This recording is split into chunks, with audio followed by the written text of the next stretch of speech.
everyone. Welcome to another weekly webinar here at Route Consultant, and we're focusing on the bread industry. For those of you who've never been here before, my name is Josh Gregory. I help lead the education team here at Route Consultant, which all that means for you is that I'm here to help guide you as you're heading into these new industries, bring you education, bring you experts who've been in here and who've lived this world before, so that as you're trying to decide if this is the right fit for you, we can keep on bringing that content, that information, so that you can make the right decision and really get excited about these new industries if it is the right fit.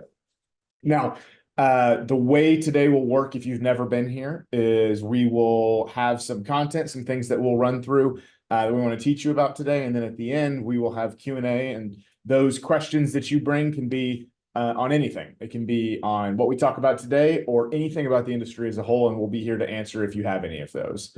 So the big thing too is if you do have those questions, there's a Q&A button at the bottom of the window. Always feel free to put those in there. Otherwise I might miss it. So if you have questions, put it in there and we will get to those at the end. So if you have questions at any point while we're talking, you can type it in and we'll come back to them while we're finishing up at the end of today.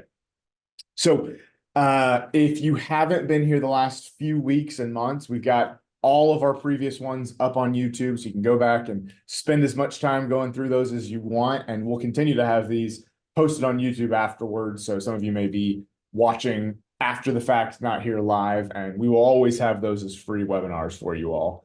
But if you have missed the last few, plenty of other content, plenty of things to understand about the industry, but really what we're going to be focusing on today is understanding that contract that you're going to actually sign with a bakery and all of the different things, the details of how that contract works, the things you should understand about it, and how it might impact how you run the business. And so to help us kind of go through that, we've brought Stephen Ryan back on to share his expertise. And if you haven't been on any of these previous ones, if you haven't met Stephen, he has decades of experience across multiple bakeries and can help kind of shed a light on what these contracts look like, how they actually play out, and the things that you should pay attention to or understand about the contract as you're getting into the space for the first time.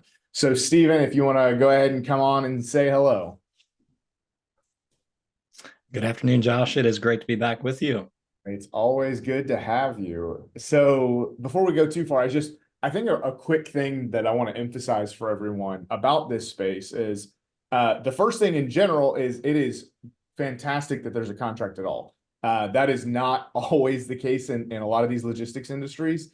And beyond that, this is a contract that has protections, territory, really outlines what you can expect, and the protections and the security that brings are huge. And when you're thinking about the value and how secure you can feel in this space, and also the equity value that generates over time. So just at a really high level, Stephen, can you just kind of talk through how long these contracts typically last? And is this something where they renew and you have to negotiate? What can people expect from that? Yeah, absolutely. So a little different than the FedEx space. These contracts are going to run in perpetuity. So you don't have to worry about annual renegotiations. Once you sign that contract, as long as you're meeting the terms and conditions that are set forth within it, you know that you have great security within that contract to continue operating, to grow. You have the flexibility to split that territory, to sell off parts, as we've talked about before, but you own that, so anything that comes within that territory is yours. And so that's a great security piece as you think about growing, as you think about entering into the space, which is really unique to lots of logistics industries. Yeah, and I think, it's just nice knowing you don't have to negotiate, even though sometimes there are, I know people who love negotiating. I know people who always are in it to see if they can get, a better deal, whatever may have you. But most of the time I find that when you're talking about these independent type contracts with a larger entity, negotiations are more of a formality anyway, where they're dictating new terms to you and you're just kind of signing on the dotted line, don't really get a choice. So the fact that you don't have to worry about negotiating and you just know that this is your contract unless you mess something up, which we'll talk about what that could look like later, is really nice. It's basically, you don't have to think through, will my revenue model change significantly unless I want it to. The bakery's not going to come in and make these, it just take away your contract. So You mentioned a couple of things. We've talked about it. I think just loosely, like, how does the contract define a territory, and what should people know about that? Yes. So when you go to sign a territory agreement, you're going to have language written into that done by a mapping team. These are legal analysts that make sure that there's no overlap, that everything is the I's are dotted, the T's are crossed, and so that you have a really clear understanding of what you actually own. You should most of the time see this defined by county lines, highway lines, or even city blocks. And so in very dense urban areas, that's going to be a lot different than your rural county lines. But it's important to understand the road frontage clause within this contract. And so this will really only come into play as you get into that densely populated area. And so the direction that the store is facing on the road is going to define who owns it. And so if the territory is divided by a highway, you may own, say, the south side of the highway, where the adjoining independent is going to own the north side.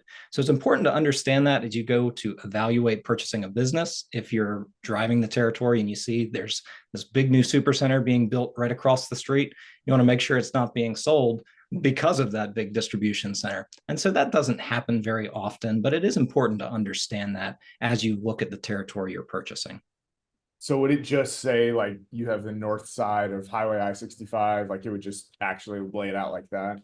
It's going to lay it out just like that. It'll say starting at this point and continuing forth until it reaches this point. It could be defined with a actual map overlaying that, so you have a visual representation of it as well, and then that can be an easy way for you to see exactly what you're buying.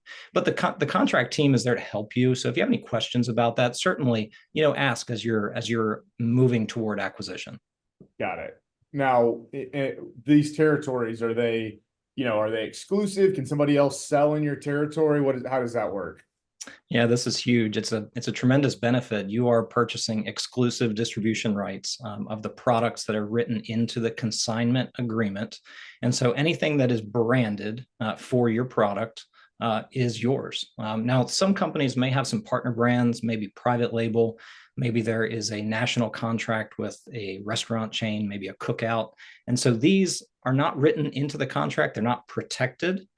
Typically, when we see businesses evaluated, the volume that comes from these are not going to be included in the actual purchase price. But these are great additions that don't really change hands often.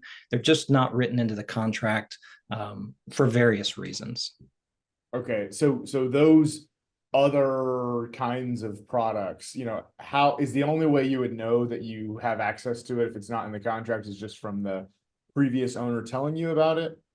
Yes. So as you go through acquisition, you're going to get a list of products that you sell, and then you can confirm that against the contract. And they're going to say, these are, Pepperidge Farm branded products. These are Bimbo branded products. These are partner brands. And you can ask whether these are included in the contract. It's important to understand that. So as you grow, you want to make sure that you're taking care of all the products, but you're really pushing the products that are part of your contract that can build route equity. Got it. Okay. Now, if there was a scenario where you found out that maybe another contractor had come into your territory and he's working with a local deli, he's selling it directly to them, even though it's in your territory, would you go to that contracts team? Who handles those types of disputes? Yeah. So first start with a friendly conversation. Hey, this is actually in my territory. I want it. I own it. Yeah. It may be a small store and the previous owner didn't want to mess with it. And so they've had that relationship for a long time, but mapping is important. So if you own the territory, that is yours. It's if you want it. And a simple conversation with the distributor. If that doesn't resolve it, you can move it up the chain to a district manager and then maybe to an area manager. Okay. Got it. Okay. So there is at least some help there from them on some of that resolutions. If it needs to get there, if it needs to surpass that friendly disagreement, then there is kind of a part of the bakery that will help with that. Perfect. So, and just remind everybody too, I think you mentioned it, but if new businesses come up in your territory, do you automatically own those? Do you have to do anything to get those qualified, or is it just yours automatically? No, so that's where the account team is going to come into play. And so you're going to get an email or maybe a phone call from a district manager saying, the store is opening in your territory. As we get closer to launch, these are the products that are going to be sold in the store. Make sure you order them so that we're, ready to stand up on store opening day. But anything that is built within your territory automatically becomes yours. And so that's a great value adder there in owning that territory. Perfect. Do you ever see anything beyond what you mentioned earlier around the products, of anything that might be specifically excluded from the contract, that is different than those types of ones you've mentioned already?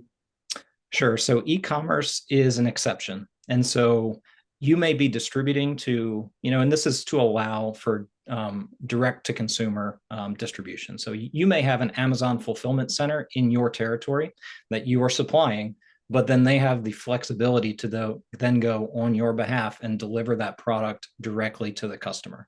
You don't see this a whole lot with fresh bakery items. Obviously, shelf life is difficult. The product becomes very expensive if you go through a third party. You usually see this with cookies, crackers, products that have a long shelf life. Okay, got it. That makes sense. Where, you know, some people might order food from Amazon. I didn't even, I mean, snacks, I guess, but I would have never even thought to order bread through Amazon. But I guess it's, if they've got it on the site, you can buy it, and it seems like just about everything's there. Really, in 2017, 2018, whenever Amazon bought Whole Foods, that's what really amplified the drive toward online grocery. So everybody that, had a brick and mortar presence all of a sudden said, wow, this online retailer that has never had any physical space just acquired it nationwide. And so the Walmarts, the Krogers, they got really intense about maintaining their customer with online shopping. And so this robust ramp up is what we've seen over the last 5-8 years as a direct result of Amazon entering the grocery business. Okay, yeah, and I guess I even forget that Amazon owns Whole Foods, even though I know it, but I still forget. It's just one of the many arms of Amazon. So the commission side, I assume, is also laid out in the contract. Can you just remind everyone of different types of commission structures that they may see in these contracts? Yes, so you're going to see, varying commissions somewhere between 15 and 25% on the product you sell. It's important to remember this is the product you actually sell. So if you are delivering to a chain account where they're paying an invoice, you're only going to get the commission on the net, the deliveries minus the returns. Bring $100 in, I pull $20 out, you get paid on that $80. Now, as we get into acquisition and multiples and value, you'll start to understand that some brands really stand out as premium, and so Pepperidge Farm is one of them. They're the only one that pays a full commission on a sale price product, and so that's huge for a distributor who maybe has a buy one get one free sale going on, and you don't have to work twice as hard to make the same money. And so that really drives multiples. And so as you're evaluating businesses, it's important to understand the differences within those contracts and then evaluate that against your personal goals. If you're building for route equity, if you're building for cash flow, if you want to bring on drivers down the road, different companies offer different values. Yeah. And I realize the big caveat we should have started with is that, every bakery has a little bit different contract, and we are always happy to help. If you have specific questions on a contract that you're reviewing, Stephen and I can always jump on a call and kind of help you think through those. At the same time, it's almost always worth it to have your own attorney review these as well, just so you kind of have that someone legally representing you, understanding it. We're giving you experience as operators, but I think it's always important to give that caveat as well, is that, we are not attorneys, but at the same time, Stephen's got a lot of experience in this space and kind of knows how these play out. So one of the things that I think has come up a lot recently, or at least I hear people talking about in some spaces, and so I think it's worth understanding, is the buyback clause. What does that mean, and how do you see that playing out in certain areas? Yes, so every contract is going to have a buyback clause, and that's going to allow bakeries to pivot, to reevaluate as consumers' buying habits change as they bring on other brands. We know that economies of scale are really what drive prices down in the grocery business. And so as brands try to compete with one another, acquisition, buybacks, these allow them to restructure. It doesn't happen often. Yes, I have heard rumors of buybacks for close to 20 years.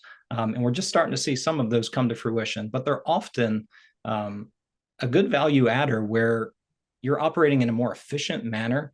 Maybe you're bringing on another product and you're only, servicing half the stores. And so you spend less time in the truck, you spend more time in the stores, you're able to serve the customer better and build the business better. So within these contracts, you're going to see buyback clauses. Again, going back to those premium companies, Pepperidge Farm, not only for the commission structure, but in their contract, if they ever decide to buy you back, it's going to be at market rate plus 25%. So that's a great protection if I'm thinking about buying a logistics business that you really don't find anywhere else. And so they're going to vary from company to company. Others, Bimbo, Flowers, Mission may have a flat rate and may not take into consideration market dynamics, California versus Maryland. But it's important to understand that contract and know that the buyback is there to protect the distributor, but also allow the company to pivot as the brand changes. Yeah, I think that last point is definitely important. Sometimes there are changes in a particular territory that at the end of the day, if the company makes those pivots, it's to make the company better. And you want the company to be better. You want more products to be sold. You want everything to work better. But it's nice just to know that if they ever make any of those changes, that you've got kind of the security of knowing, that it will be bought back at a fair rate, or Pepperidge, where it's bought back at a premium, which is even better. Now, I think we hear there's been some consolidation on the Campbell side. Do you know what that looks like or what people should be thinking about there? Yeah, so probably much like the Express integration, thinking about the FedEx side, sending one truck versus sending two. Pepperidge Farm acquired Snyder's-Lance several years ago and began integrating the warehouses together. So where one guy may go pick up Pepperidge Farm crackers in a warehouse and another guy may go pick up Snyder's snacks in a separate warehouse, they began integrating those together. And maybe a fifth of the routes across the whole country are going to be bought back and combined. So these are areas that are slower performing stores that don't have a great brand presence in a certain area. I can't speak to exactly where this is happening, but it's important to remember that any buyback is there to grow the business, that there's a whole team behind making these decisions. And if you're getting bought back, it's usually so that they can combine products. They can lighten your load. You may go from 10 stores down to 5, and you may actually make more money through doing that. And so understanding the buyback clause is important and how that impacts your business down the road. Yeah, and I think that's a great point, is that not only do you get the buyback of potentially, having a couple of stores bought back, that's just cash in the bank for you. But it may mean that the stores you have left, you're, increasing or doubling the volume that you're selling to it. So lots of value there. But another thing that I think is worth kind of just saying, how often have you seen these happen across a few bakeries? Just emphasizing there. Yeah, so I've been in this business since 2009. So coming up on, almost 20 years. And I've only ever seen this in the last 18 months where bakeries have actually started buying back routes, combining them, and then reselling them. There have been rumors for a long time, but the DSD model is the cheapest way to get product to the store. It provides the best service. If you walk down a Walmart aisle and you look at products like King's Hawaiian, which is shipped frozen directly through the store, oftentimes you're going to find a section that's messy, that's maybe out of stock. And I believe, sales are underperforming. So not only are we free labor as a DSD vendor to the store, they make a commission on the they make a margin on the product and they have nothing to do with it. But if you direct ship it, all of a sudden you have to have an employee, a Walmart employee, someone who's not vested, someone that doesn't care about the brand's success, stocking it. And so, companies are in this business to sell product. They want their product to grow. And this model has been successful over the years. Yeah. And it's a great point. It's when the incentive structure is aligned in the way it is in this industry, where it behooves you to sell more product and to keep that product fresh, to keep it looking great. The bakery benefits, you benefit. It's not the same incentive structure when it's with Walmart. Walmart cares about top line revenue. At the end of the day, they don't care about any individual product. And so I think you're completely right that for this model is the way it's worked for a long time, and the incentives work in a way that I don't see that model changing significantly anytime soon. So as a kind of the last important bit of this contract I want to talk about, how does a contract outline the ways in which you could lose your contract? Sure. So there's going to be a breach of contract clause written into that contract. So it's important to remember we're not employees, we are independent contractors. And so the only way a bakery, a district manager, an area manager can communicate to you on a written basis that you are underperforming or not meeting the store's expectations is through a breach of contract notice. These are going to come either written, always written, but often with an oral warning as well.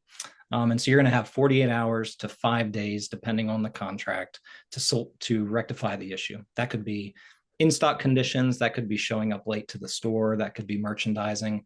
There are a varied number of reasons why you might receive one of these.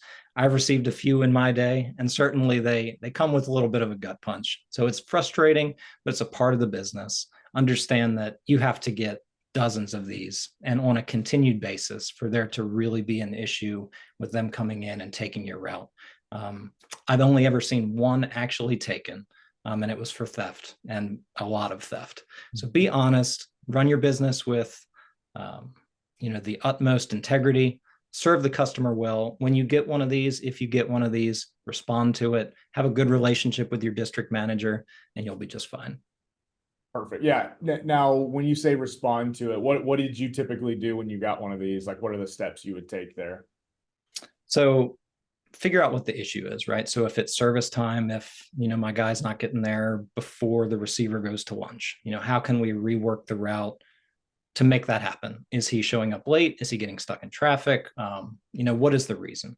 If it's in stock conditions, sometimes we have to take a little bit of a hit. So if it's a product that isn't really selling well, maybe it's on its way out, it's getting taken out of the mod, it's being discontinued, you need to continue service on it until it's pulled out. So even if we're pulling a little bit of stale out of there, we need to make sure that we are distributing the product until it comes out of the mod. And so simple conversations, either with your driver or the store manager, making sure that we can solve this issue, really go a long way to solve the problem. And really just that respect, I'm here to serve you. I realize there's an issue. I'm going to fix it. Once you go a couple weeks without an issue, you're off their radar. They're not looking for it anymore. Yeah. And I think that's kind of a good way to end it, is when you're thinking about the contract side of this, it is going to lay out protections you have, which is great. You understand that it's a territory that you have exclusive rights to, and it's important to understand that territory and how you're paid in that territory, and the products that aren't included. And it's also going to help you understand, what are the things that would be a breach of contract, and what are the ways you could lose it. But really understanding that this is not going to be something where you get your hand slapped and you lose your contract the next day. This is something where they use these as a conversation point to help both of you improve the business. And you will have time to address these, to have conversations, and it would take a lot and several of these breaches before you're going to actually lose your contract. So it's more about, there's something wrong. Let's work together. Let's have a conversation. Let's fix the problem. And as long as you're willing to do that, which any business owner should be willing to do so, then this is a contract that you won't lose and you'll keep into perpetuity. This is not something that you have a chance of losing every year. This is something that's yours until you have, as Steven said, the only time he's seen it is somebody was committing theft, and a lot of it. So unless that is on your business plan, you're probably going to be okay in this industry, as long as you're focused on doing a good job and running efficiently. So that's what we wanted to highlight on the contract side. We got a couple of things in a new listing to go over in just a second. So as I'm talking, if anyone has any questions, this is your chance to do so and type it in. Other than that, and if anyone has any of those and types them in, we'll answer them. But we do have a new listing this week out of New York. It's at 55,000. So this is a really low percentage of revenue. So if you're looking for an easy entry point, we've got this one up in New York. And we've got several across the country. So if you have questions on that one or any of the listings we have, just reach out to our team. We can give you all the info. Also, if you are still trying to decide if this is the right fit for you, we're actually going to be hosting a workshop in our office next week. And it is free to attend that workshop if you're interested. So that is going to be on March 28th. And if you want to attend, reach out to our team. It'll be in our office in Nashville. And if you do decide to attend, we'll have lots of info about the space to help you kind of understand the steps you'll need to take to get into the space. We'll set aside time to talk through either active listings or things that you still have questions on when it comes to understanding this industry. Meeting the team, meeting Steven, we'll have time for all of that and give you some food and drinks to help you have a good day and head into the weekend. So if you have any interest in that, like I said, it's next Thursday, so we are limited on space. And so ideally you'll reach out to us by the end of this week. I think the latest we'll accept reservations is next Tuesday. Other than that, we have free one-on-ones on our website, plenty of content, ways that you can work with Steven and our team directly as you evaluate routes, as you figure out the right way to operate efficiently once you're in the space. We've got it all. So if you have questions or are trying to find the right next step to take, reach out to us, info@routeconsultant.com, and we'll help you take it. Hopefully I'll see some of you next week at the workshop though. Other than that, I'm not seeing any big questions. So I will end it there for today. So Steven, thank you so much for being here. Always a pleasure to have you. Thank you, Josh, and we will see you next week. Perfect. And thanks everybody for being here. We'll see you next week on the webinar and potentially at the workshop. See ya.